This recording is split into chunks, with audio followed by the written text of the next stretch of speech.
por cada médico, e cresceram em 5 anos e criaram o maior banco de dados, que é o famoso Big Data, na área de oncologia. E eles foram os primeiros responsáveis, a primeira startup que conseguiu, junto com o FDA, a fazer os Real World Evidence. Alguém já ouviu falar desses estudos? Que isso está sendo implementado muito hoje em dia, que é os estudos com Real Data. É trabalhar com pacientes reais em tempo real. Ao invés de fazer um ensaio clínico com 1.000 pacientes de um lado e 1.000 pacientes do outro, você vai fazer um ensaio clínico com 1 milhão de pessoas de um lado e 1 milhão de pessoas do outro. Um paciente em tempo real. Isso foi aprovado pelo FDA e eles são os primeiros empresas que estão fazendo isso. Eles receberam uma grande farmacêutica e foram comprados por uma grande farmacêutica por $2 milhões no ano passado também. Uma empresa que não tem 5 anos. E está revolucionando a área médica, revolucionando a área de oncologia. Por 2 jovens que não têm mais do que 30 anos de idade. Então, daí que está vindo essas grandes soluções. A Oscar Health é um plano de saúde totalmente online, totalmente automatizado. Eu fiz um teste, botei o endereço fictício de Nova York. Você consegue fazer todo o plano em menos de 15 minutos, com vários tipos de plano de preço. E tu recebe em casa uma caixinha com um Apple Watch da vida. E quanto mais passos tu dá por dia, 10 mil passos, 20 mil passos, quanto mais tu corre, mais barato fica a tua mensalidade.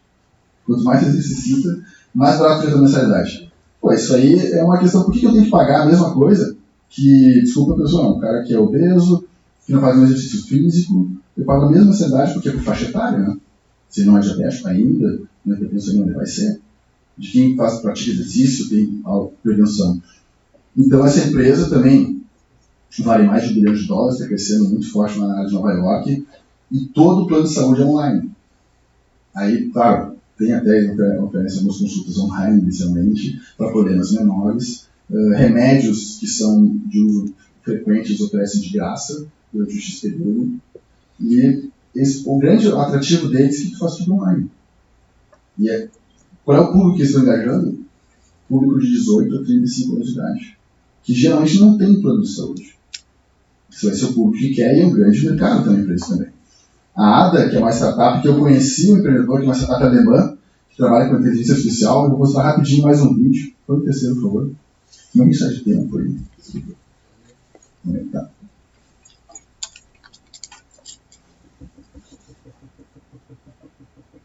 Alexa, Desculpa não ter tradução. open Ada. Hi, I am Ada. I can help if you're feeling unwell.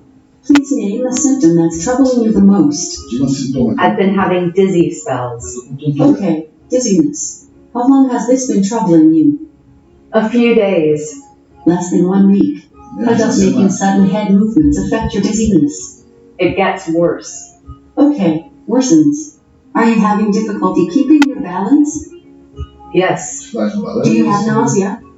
Yes. Does your ear feel full? No. Do you have reduced, distorted or blurred vision? No. Do you hear a buzzing, humming or ringing sound in your ear? Thank you. I'm now ready to create your report. 6 out of 10 people with these symptoms have benign paroxysmal positional vertigo. It might require medical attention.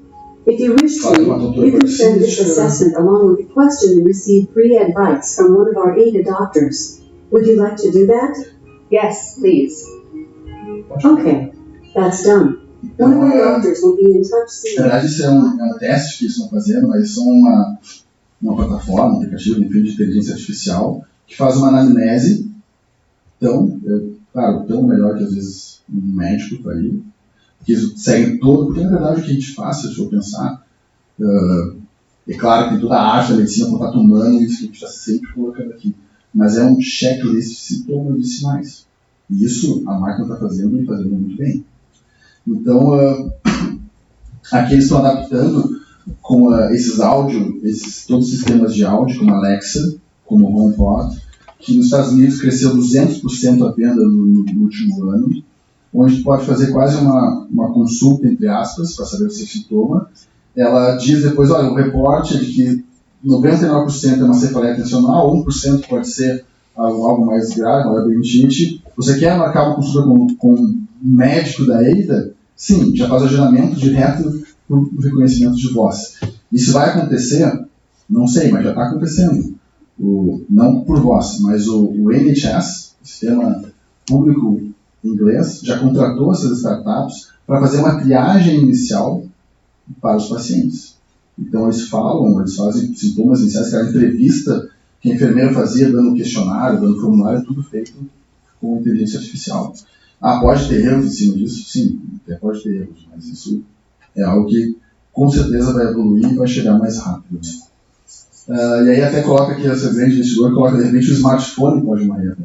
Então esses gadgets de reconhecimento de voz estão sendo usados. A Cleveland Clinic fez uma parceria com a Amazon, botou cada um deles no quarto do paciente. Então o paciente pede informações, como é que é a medicação agora, como é que é no próprio próximo exame, tudo falando diretamente com esses gadgets de reconhecimento de voz que já estão entrando na saúde também. Aqui, vou falar bem rápido do blockchain, que é uma tecnologia nova que vai servir muito forte para quem não conhece, ou que é uma tecnologia que são várias máquinas ou pessoas que tem quase como um cartório digital que depois tu nunca mais pode mudar. Uma vez registrado, várias pessoas, vários computadores mostram naquele local nunca mais pode mudar. Então isso está vindo muito forte para a saúde na área de prontuário eletrônico. Você vai escrever uma informação, ela nunca vai poder ser mudada e fica guardada e segura em qualquer lugar, acesso mundial. Não preciso estar dentro do hospital, posso estar em casa, posso estar na Europa, eu vou ter acesso ao meu dado. Isso vai entrar muito forte e a American Heart Association já está fazendo um trabalho preliminar com essa rede blockchain. Então os diagnósticos vão mudar, a gente pode fazer até mesmo alguns diagnósticos com o nosso smartphone, por exemplo, tem um otoscópio com o smartphone. É focado de novo no consumidor, no paciente, né? Naquilo que é melhor talvez para ele que a gente coloca. Aqui uma startup é a Proteus, que botou um sensor dentro da medicação, botou um sensor e tem um adesivo que põe aqui, e já foi aprovada pelo FDA para medicações psiquiátricas, esquizofrênico, por exemplo, tem que saber se ele tomou uma medicação. Então quando a pessoa ingere a medicação, já avisa no celular para o familiar se ele realmente tomou uma medicação. Então está crescendo muito forte essa startup. Você imagina quando isso baratear, ficar rápido, para poder saber online se o paciente recebeu medicação ou não. O problema é receber 300 WhatsApp que tomou não remédio, mas vamos botar isso de uma maneira mais prática, vai ter o controle do paciente, a aderência, e o paciente também vai saber muito mais da sua própria informação. A Manhã eu comentei, a Title Care, né, eu comentei com o Eduardo numa reunião aqui, é uma empresa israelense que trabalha esse conceito de telemedicina, que é lá um kit para o paciente, que pode fazer uma horoscopia, uma otoscopia, até mesmo um exame, uma ausculta cardíaca e pulmonar, feita pelo paciente, com uma orientação perfeita, tudo num pequeno kit, que a mãe leva para casa, pode fazer no seu filho, e mandar para o médico à distância. Que, teoricamente, isso aí muda ou não o exame físico, talvez não mude. Eu acho que o exame físico ainda é mais importante que o presencial. Mas isso está acontecendo, estou colocando empresas que já estão ocorrendo. Essa empresa está vendendo na maior rede, que é a Best Buy americana, a maior rede de eletrodomésticos, vendendo kit por $299. Você ganha esse kit e ganha 6 meses de consulta com os médicos da empresa online. Isso, eu não estou botando minha opinião em cima disso, estou falando que isso está acontecendo. Isso está acontecendo nos Estados Unidos de uma maneira muito rápida. E até hoje eu vi uma informação, eu falei uma startup, vou falar mais adiante, tem uma grande empresa de telemedicina que é a Teladoc, que até patrocinou um congresso de telemedicina que teve esse ano aqui no Brasil, o Global Summit. E a Teladoc está avaliando várias startups, até mesmo brasileiros, para quando se regular ou não, enfim, de uma maneira, vai entrar no mercado brasileiro. Né? Eles abriram um IPO. Já tem ações na bolsa nos Estados Unidos. Não é uma empresa de 5, 6 pessoas, não, é uma empresa que tem um volume enorme. Então isso, eu acho que é muito importante a gente discutir essas questões, porque é algo que está acontecendo lá fora. Né? A gente não é, hoje em dia, mais não somos mais o Brasil da década de 90, 80, que a gente não tinha nem carro importado. Tudo chega muito rápido. Quando vê, o Uber está patrocinando todo o aeroporto de Guarulhos lá. Enquanto que há um ano atrás, os taxistas não deixaram nem entrar Eu desce no aeroporto de Guarulhos e Congonhas, tem lá uma área, Uber, venha para cá, tudo. A mudança é muito rápida. Algumas startups que a gente acelera, que a gente tem contato, a WebMed, uma startup que trabalha com honorários médicos, uma coisa mais prática, para resolver aquela questão de não ficar anotando cada procedimento no livrinho. Do Luciano Loures, vai sair um artigo agora na Zero Hora de inovação, e ele é um empreendedor fantástico também, trabalha muito forte com isso. A 23andMe é uma startup que foi investida pelo Google. Só para vocês terem uma ideia, o Google tem uma área que é o Google Ventures, que é só para avaliar produtos quase que impossíveis de serem feitos. E essa aí saiu, eles investiram nessa empresa. A 23andMe, você manda uma gotinha da saliva para eles, via essa caixinha que tu ganha, e tu consegue saber toda a tua ancestralidade, se eu sou 80% alemão, 20% indígena, brasileiro, mas vai mais além disso. Sabe a tua possibilidade de Alzheimer, de Parkinson, já aprovado pelo FDA. Se eu quiser fazer o teste, tem um caso na família, se eu quiser saber se é uma possibilidade de Alzheimer 80%, agora aos 40 anos de idade, eu posso talvez, ou não, mudar meu estilo de vida para isso. Até mesmo tomar medicações para isso. Então isso já está na tua mão. Aí vem a ética, se eu quero saber tudo. Hoje um colega falou que fez uma ressonância de corpo inteiro, que até tem vários juristas que estão praticando isso. Eu quero saber toda a minha análise genética. Isso é uma outra questão. Tem mesmo ética em cima disso, mas já tem startups e empresas que estão fazendo isso, como a 23andMe, e já consegue saber 35 variantes de enzimas do metabolismo próprio do medicamento. Daqui a pouco o paracetamol, para mim, tem um certo... age de uma maneira diferente do que para o Eduardo, por exemplo. E ela vai identificar isso. Então a medicina vai ser muito mais personalizada, muito mais focada em cada paciente. É engraçado que essa empresa ela fez uma parceria com o Airbnb, né? Uma empresa de saúde com o Airbnb, então já mostra que, olha, tua ancestralidade na cidade da Alemanha, quem sabe já não aluga um hotel lá. É meio louco, mas isso mostra o que o cara do Google falou. Isso aconteceu, está acontecendo já. Daqui a pouco você vai fazer um teste desse e vai dizer, olha, Cristiano, a possibilidade de ser diabético tipo 2 é 60%. Tu vai ter que ir nesses restaurantes XYZ, porque tem um prato especial para ti lá te aguardando quando tu fizer a reserva. Isso o cara da Google falou, né? Daqui a pouco a gente vai estar assim, fazer uma reserva no restaurante, já vai estar aliado com o teu histórico de saúde e vai dizer, olha, tu não pode tomar tal alergia, tu tem uma pessoa diabética, então nós vamos te dar um prato especial só para ti. Quanto que isso vai mudar, e até mesmo no hospital daqui a pouco. O hospital já está em todos esses dados antes. A medicina terapêutica, na oncologia, imunoterapia, o James Ellison tentou uma plataforma para avaliar os novos imunoterápicos, ganhou o prêmio Nobel ano passado, mas também focando em tecnologia. A telemedicina, de novo, essas duas empresas tiveram um crescimento fortíssimo. Investidores de fora, o Richard Branson, que é o cara da Virgin, que não conhece as maiores empresas do meio de telecomunicações, investiu em empresas da saúde. Então a gente não está falando aqui de pouca coisa.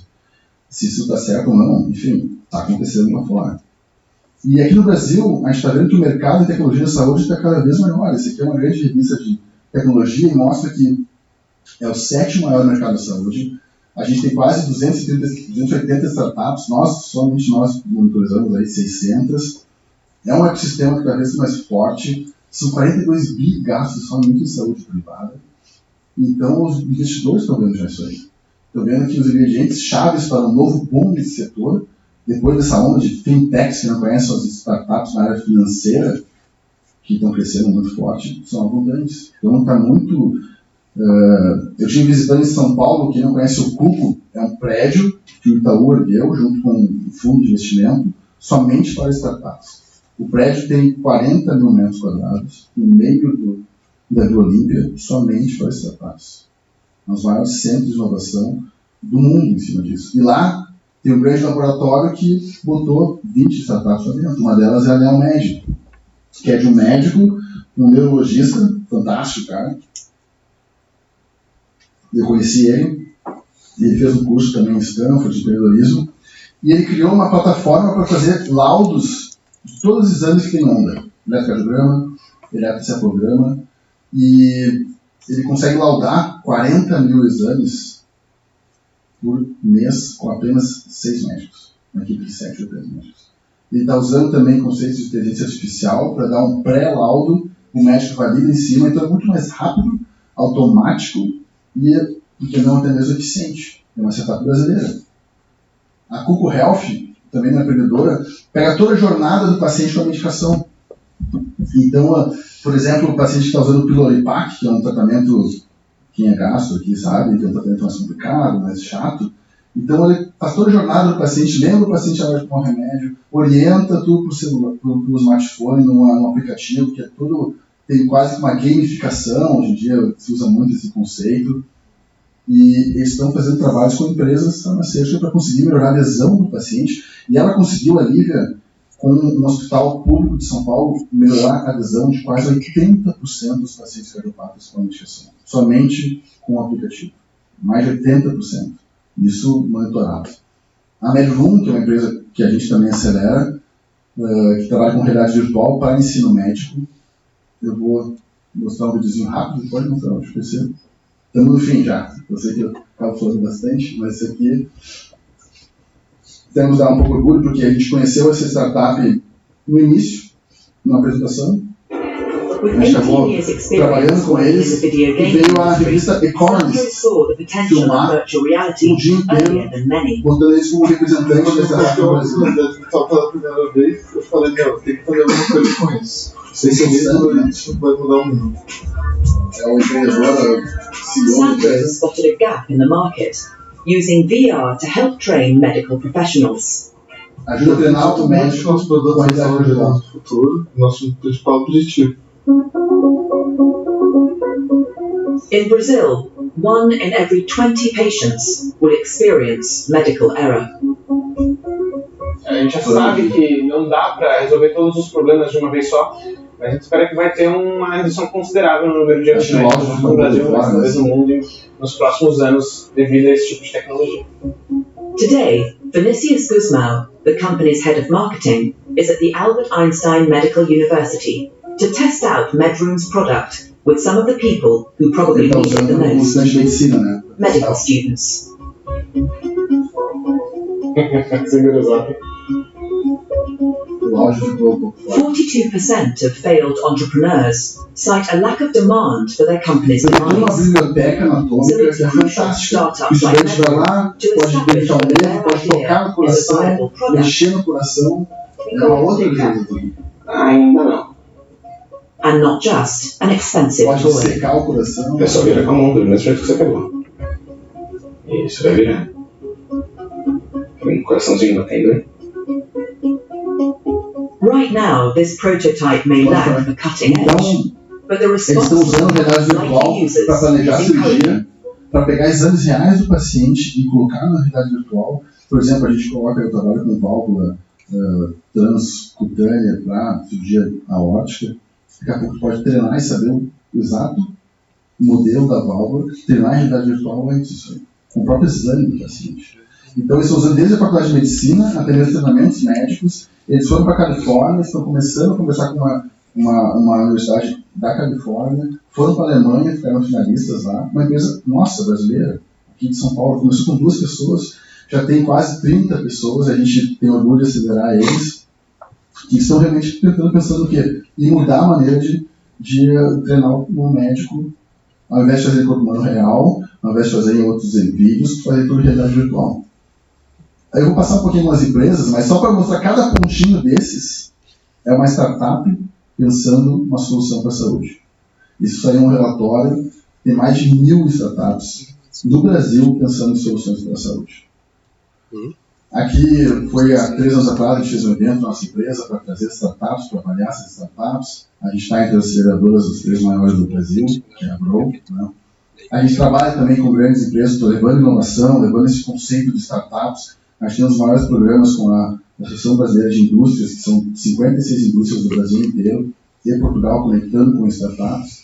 A gente tem esses projetos que a gente chama de corporações com startups, né? Isso não é uma coisa que nós estamos inovando. A Johnson & Johnson, grandes empresas, tem laboratórios inteiros só para botar startups e verificar a inovação.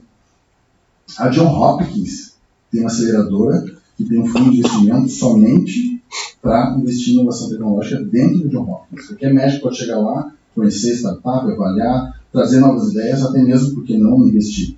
Né? Bom, aqui um pouco de nós, a gente está até abrindo um centro de inovação ali aqui no PUC, depois eu posso falar um pouco mais para vocês sobre isso.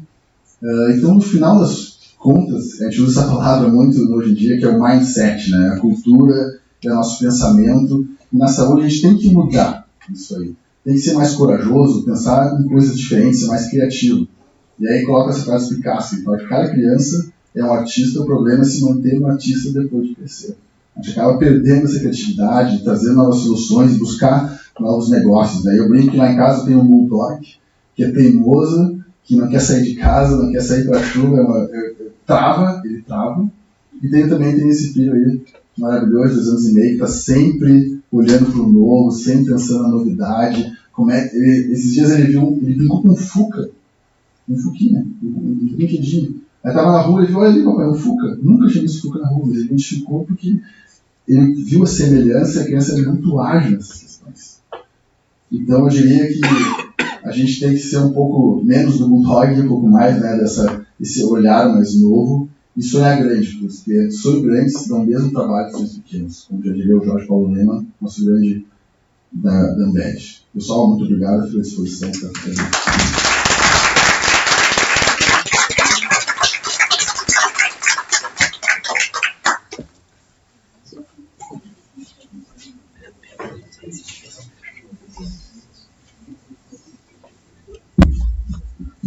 Eu acredito que foi realmente uma palestra brilhante, Cristiano. Realmente, você olha, realmente, nos últimos anos, eu acho que está da minha vida, tem senhores aqui muito mais experientes que eu, não tiveram uma aula nesse nível. Realmente, parabéns. Eu coloco a palavra à plateia, se alguém tiver alguma consideração, uma pergunta, mas mais uma vez reforço, não é puxar um saquismo, nada, mas realmente, olha, eu fico de queixo caído, sem dúvida alguma.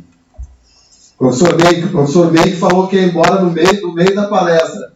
Certamente foi pela temática que ele acabou ficando aqui. Até o fim, Cristiano. Eu fiz o meio, então tá bom já.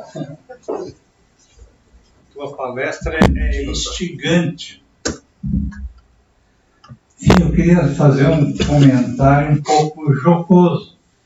Ali naquele vídeo do PillPack, né? PillPack, tem aquele ambiente asséptico, né? As colaboradoras, não é? As colaboradoras empacotando as embalagens ali, e no balcão branquíssimo do lado tinha o que ali do lado? O The New York Times, um jornal de papel.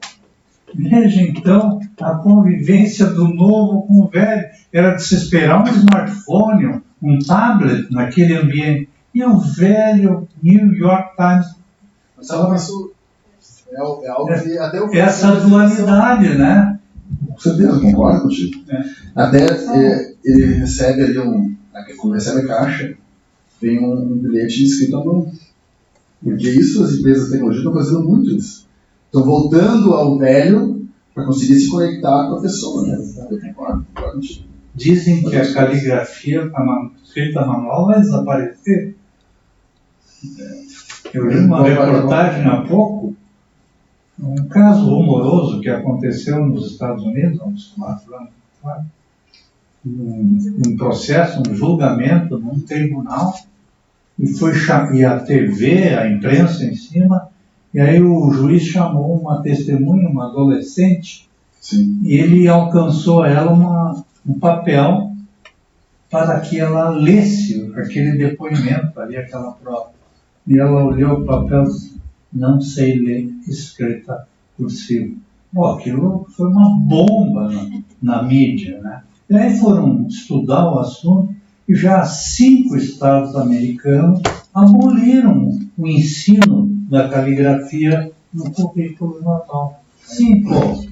É interessante esse ponto, eu concordo plenamente contigo, que isso, cada vez, como as tecnologias vêm crescendo em ritmo exponencial, como a gente chama, é por isso que se fala muito que as capacidades não técnicas, né, humanas, cada vez está se ensinando mais as crianças a saírem do videogame, a não ficarem no celular, interagir com outras crianças, fazendo jogos aqueles de mexer na terra, o que a gente fazia, né, na nossa infância, porque se não estimular isso, e virar só tecnologia, vão criar novos problemas de... Bom, eu já vi hoje em dia, tem colega especialista só em adição de games, né?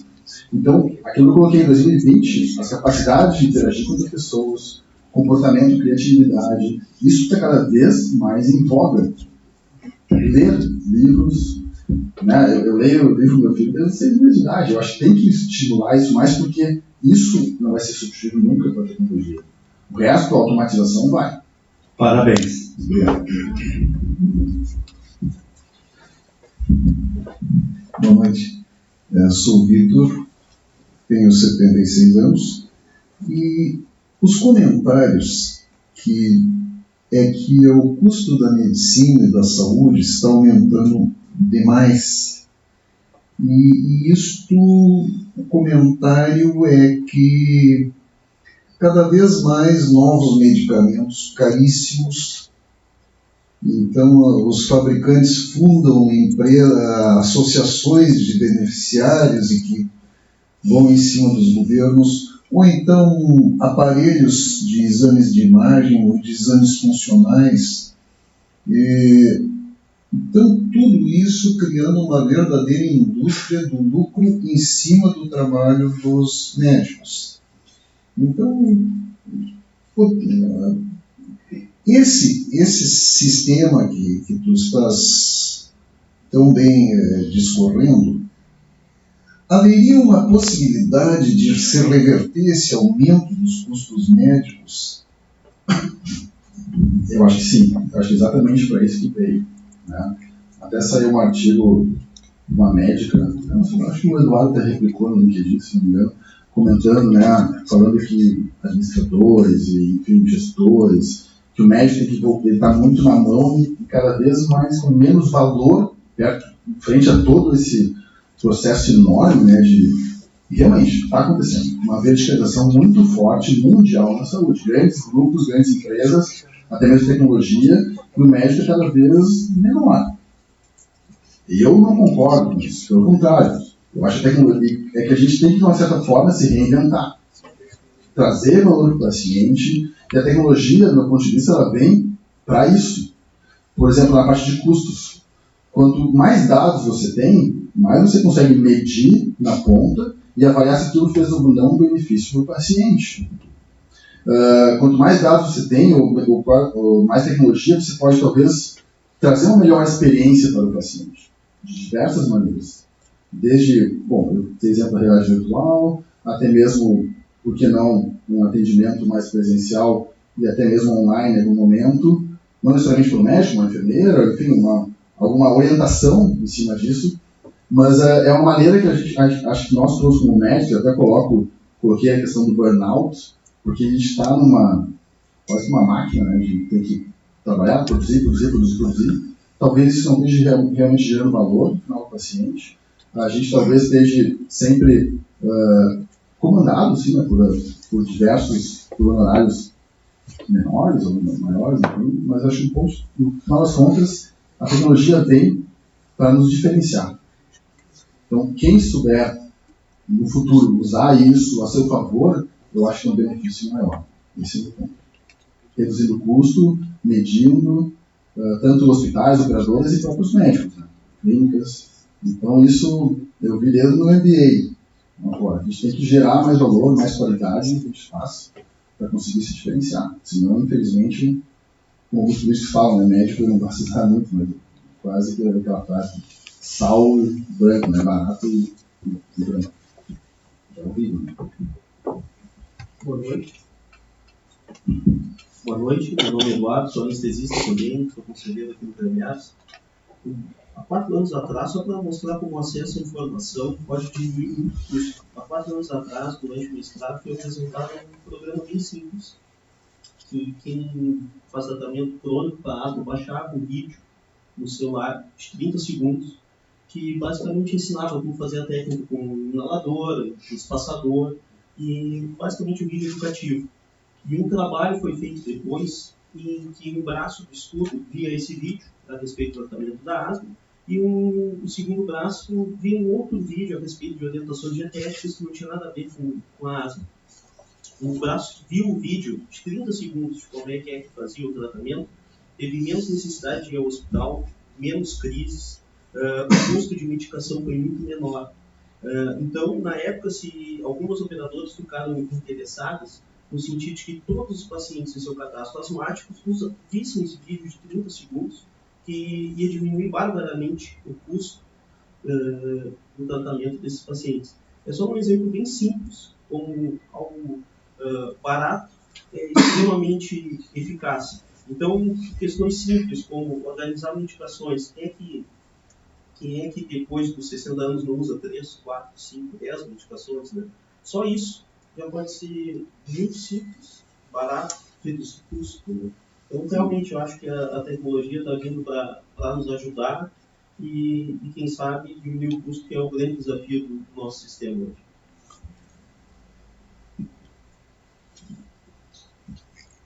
Eu vejo, como por exemplo, naquela startup que trabalha com a oncologia, né? A gente tem que medir mais, né? A gente não consegue. Isso, claro, dos hospitais, enfim, cada vez está sendo mais forte esse conceito, mas, de uma certa forma, a gente tem que saber se nosso paciente internou mais vezes, fez menos infecção, até mesmo morreu no pós-operatório, um tipo de complicação. Porque, por exemplo, a anestesia, se o paciente vomita 10 ou 8 vezes depois da cirurgia, ele vai ficar mais tempo internado, vai ficar mais tempo na recuperação, com mais custo, menos tempo para casa.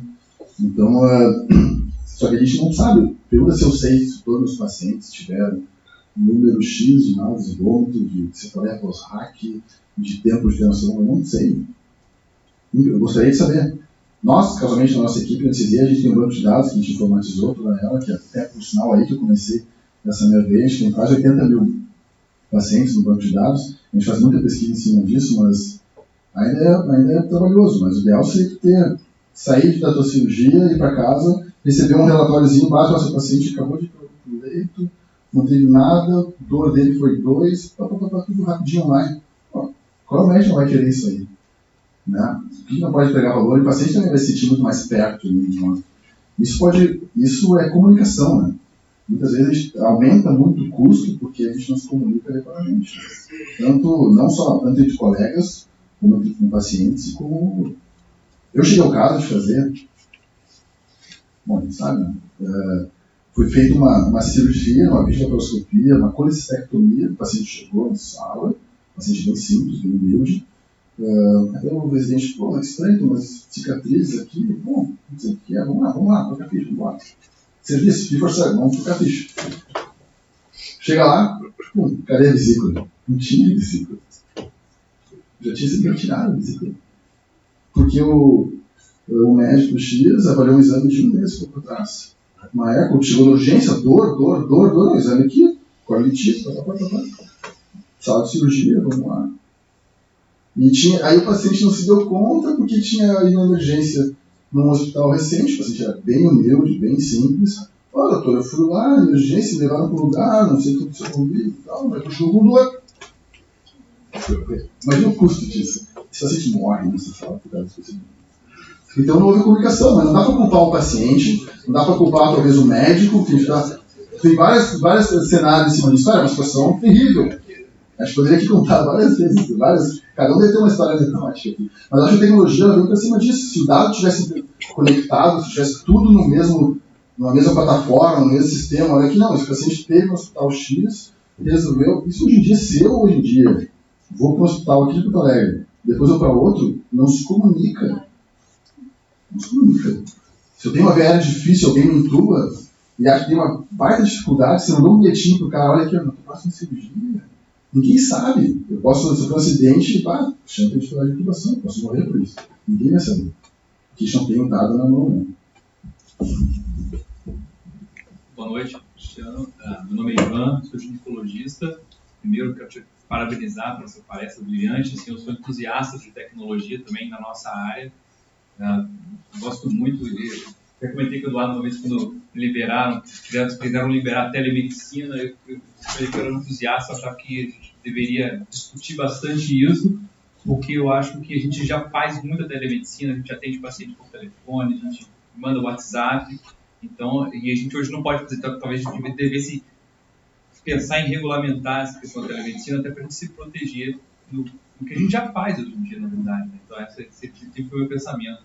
E eu acho que isso está acontecendo e o CRM tem um papel importante nisso. Tá? E até voltando nesse seu último exemplo, é a pergunta que eu quero fazer. Você falou da blockchain, que talvez possa ser um grande case de sucesso para a informação em medicina, onde as informações serão validadas e que não poderão ser modificadas e terão um acesso universal para todo mundo. Então, obviamente, isso é genial no caso que você acabou de relatar, mas e com questão, eu não sei como é que funcionaria isso para a questão de privacidade. Tem algumas informações de medicina que o paciente quer que seja privado. Então, por exemplo, tem algumas pessoas que têm vergonha da patologia, enfim. Eu vou citar um exemplo assim, mais bem prático. Se a pessoa tem uma impotência, então uma disfunção erétil, que não quer que isso seja relatado, que não quer que isso esteja disponível, enfim, aqui ou na Holanda, enfim, para qualquer pessoa.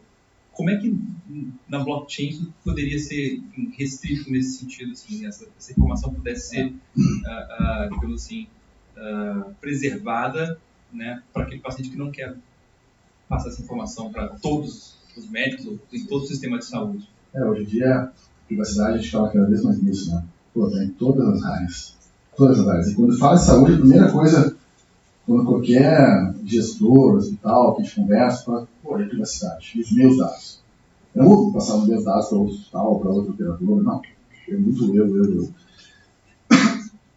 E aí eu te pergunto, lembra quando a gente começou, quando entrou a internet, quem é que fez as primeiras compras online, farmácia?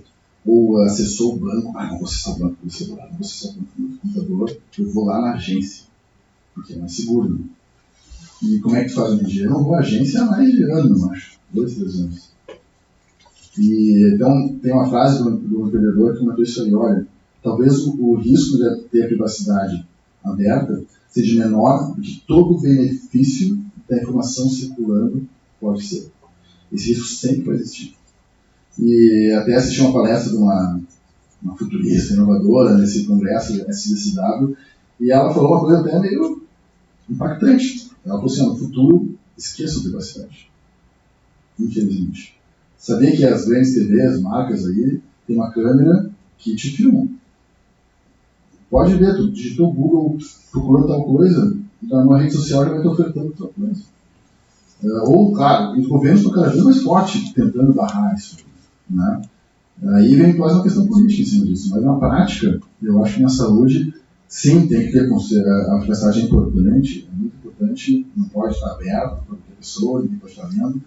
Vão ser aqueles mecanismos usuais, como na rede social, como o teu banco, nas logins, senhas, acesso a pessoas restritas, mas nunca vai ser 100%.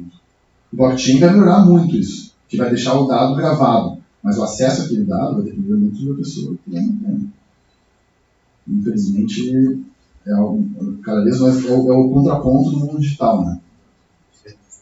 São novos conceitos, novos problemas que estamos criando. Na saúde não vai ser diferente. Mas isso não vai frear. Então porque não tem privacidade, não vamos digitalizar, não vamos ter nada online. É diferente.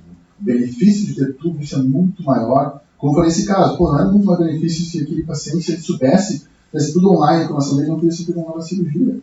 Eu acho que estava preocupado com a privacidade, talvez, dele naquele momento. Então, vai ter 1 ou 2 casos que não vão justificar os 100 ou 1000 que vão se beneficiar. Acho que não vai. Cristiano, parabéns pela sua palestra.